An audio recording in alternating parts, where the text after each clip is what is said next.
As a YouTuber, you may be familiar with the idea of collaboration. Taking one YouTuber and another YouTuber and sticking them together for one video. Now, I was not planning on making this a video, but today I'm actually collaborating with a famous YouTuber, Featureman. And we are going to do an interview style type of video. But I wanted to show you the work that it takes to pull this off. So the first thing that you didn't see is that it was actually an hour and a half. I have a missed call from him.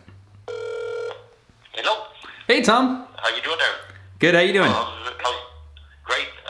Everything's fine here. We've got light rain, but warm temperatures, so... It was an hour and a half phone call of what we're going to do and how we're going to set it up. So I'm going to film in front of my green screen, he is going to film in front of his green screen, and then it's my job as the editor to stick them together. So here's how Tom and I made our interview look like we were together, even though we were states apart. I need to get set up. Tell the camera, I don't know if you're on recorder, what is it like to make a collaboration video? It is hard work as far as anything to do with editing, where you're putting two people into one scene, and it's hard work in coming up with what it is you're going to say, because if you're making your own video, you're just saying whatever feels right in your head, and if you make a mistake, you just hit the stop button and you start over again. But when you're doing a collab and you run into a situation where, like, maybe one picture's got a different kind of lighting, or it's the person in one side of the screen is way bigger than the other, or whatever. There's technical difficulties with collabs that you don't have when you're working as a solo performer.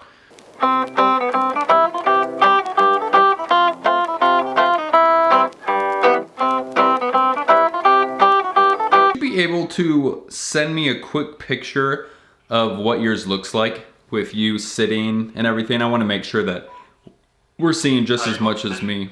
As you can see, we're already figuring out ways to make this work. I need to know if he's standing or sitting. I need to know what way he's facing so that it doesn't look weird when it comes to the final edit. And when we do this interview, we're actually going to be on the phone with each other, so it still syncs up right. I'm not asking and answering questions and then sending him the footage and then he has to listen and do that. We're actually gonna be talking and having a normal conversation. So we're gonna keep it as real as possible when it comes to that regard. I thought it'd be a great idea to show you a little behind the scenes because it's complicated. I don't even know fully how this is going today. So let's find out together as a family. Love you, fam. Fail moment, I didn't realize I was shooting in 4K that whole entire time. So now it just switched to 180. As we mentioned things, I'll send anything that seems to fit without having it too planned to where it looks like they sat down and decided they're going to promote this movie or something. Sure, okay. We gotta make it perfect because once you do a 30, 45 minute, maybe an hour interview that I gotta cut together, there's no redoing it. So now I know what you're thinking, Ryan, didn't you have a different shirt on? Well, actually, this is a second day. So Tom and I had finished our hour interview and we realized that our cameras didn't quite match up the way we were hoping they would. So we're actually redoing the whole entire thing. So like I said, it takes a lot of work. You can do the whole entire video and say, hey, we should do it again. And that's how it goes. So we are going to do the interview again right now. Give me about 2 seconds to get into the chair. And do you want? Should we do like I'll interview you first, and we'll stop and look at the card just real quick. We got it this time. I hope so. It looks right. Everything looks. Yeah. That's great. We were like 16 minutes faster than our last one we did. So I need to apologize to you guys because I kind of failed at the last bit of this video to show you the collaboration work. Last night I edited for maybe 3 hours or so, and that was all based on putting the background behind Tom and I. As you see, I try to make it look like we're on a talk show host. So I had to find the background, the window. I found these side pillars right here. I found the wall. I'm pretty sure this is Jimmy Fallon's desk that I put in there. Shh. And then there's coffee mugs on the table here. I don't know if you can really see it, but they're on the table, and Tom says, Featureman, okay boomer. And it's a picture of him on the wall here with a watermelon picture of him in this picture frame. And so it was a lot of work to put just that together. And that's for like an hour interview. So I rendered it last night. It took about 3 or 4 hours to render it. And now I need to put on the effects. Right now I just did a voiceover. Welcome back to Featureman! And so now I'm gonna put that in. I'm gonna edit it to make it sound like it's on the intercom. You know what? Just because I failed so hard. So I'm gonna mess with the voiceover. I'll show you a little bit of that just for the fun of it. Welcome back to Featureman! I don't know if I like that one. Welcome back to Featureman! Okay, I like that one. And in that, the audience is going to be cheering as well. But I gotta find those sound effects. So I'm going to take this voice and I'm going to make it sound a little more radio style. And you can do that in Premiere Pro, which is really nice. There's an over the intercom podcast voice. Welcome back on the radio. Welcome back to over the intercom. Welcome back to Featureman! So I kind of like that one. The music.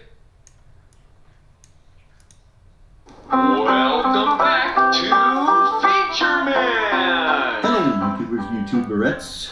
It worked! Alright, so that's part of the editing. I have so much editing to do, so I'm gonna have to turn this off and get back to it. Maybe I'll turn it on if I can. But if I don't, this collaboration took a lot of work, and you probably saw in the video in Tom's interview on my channel, I actually take away a lot of the green screen and show what it looks like with us both on green screens. Green screen, I've got my green screen. I'll kind of keep the clips together right here, but I'll cut out the green screen so you see how weird it looks without the editing in place. That's a fun little thing to do as well. So I hope you enjoyed this little behind the scenes look at editing this video and making it, because like I've said a million times, it was a lot of work and there's still a lot of work ahead of me. All right, so I definitely failed you guys once again. I couldn't really get too much time to turn the camera on while I was editing. Spent about 5 to 6 hours on the video today. I got it all done. I sent Tom, Featureman, his copy, and now I'm about to upload my copy. I need to make a cover photo. He's got to make a cover photo, and we're going to release it tomorrow morning, 10 o'clock my time, 11 o'clock his time. But this video will be after that. Not too far after that. I actually messaged Tom and asked him when he thinks it'd be a good idea to release this video. So we'll see what he says about that. Tom responded maybe 3 days to a week after the upload. So I'm pretty much done editing this behind the scenes, but I guess I'll just wait a little while to post it. But thank you guys so much for watching. It was really a really fun experience, and once it all came together, it was even better than I imagined. And I got to throw a bunch of little pieces in to make it look good. I got to dig through Tom's stuff and find some stuff about him. Next time, guys, let's try to find a few more embarrassing things about him. So comment below and ask some embarrassing questions that I should ask him next time, because, you know, I mean, come on, we need to embarrass the man. So I'm Cinematic Fanatic. Thank you so much for watching. Keep failing, keep learning, and please keep filming.